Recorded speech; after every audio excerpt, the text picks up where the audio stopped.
జయించు వానికి దేవుని పరదైస్సులో ఉన్న జీవవృక్ష ఫలములు భుజింపనిస్తును.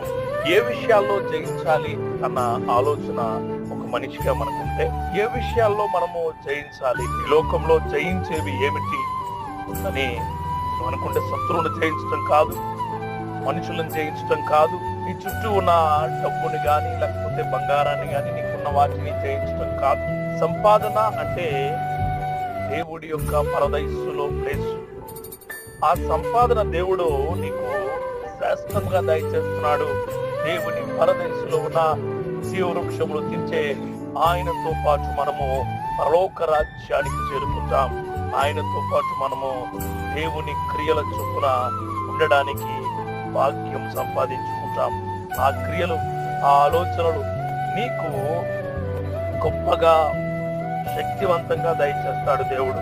సో పాపం చేయడం వల్ల మానవుడు ఏమి కోల్పోయాడో క్రీస్తు మూలంగా మరలాది పొందగలడు. దానికంటే ఎక్కువ పొందగలడు. దానికంటే ఎక్కువ మనము జీవవృక్ష ఫలాన్ని తినేలాగా క్రీస్తు మన కొరకు ఆయన శిక్ష అనుభవించి మురాను మీద చనిపోయాడు.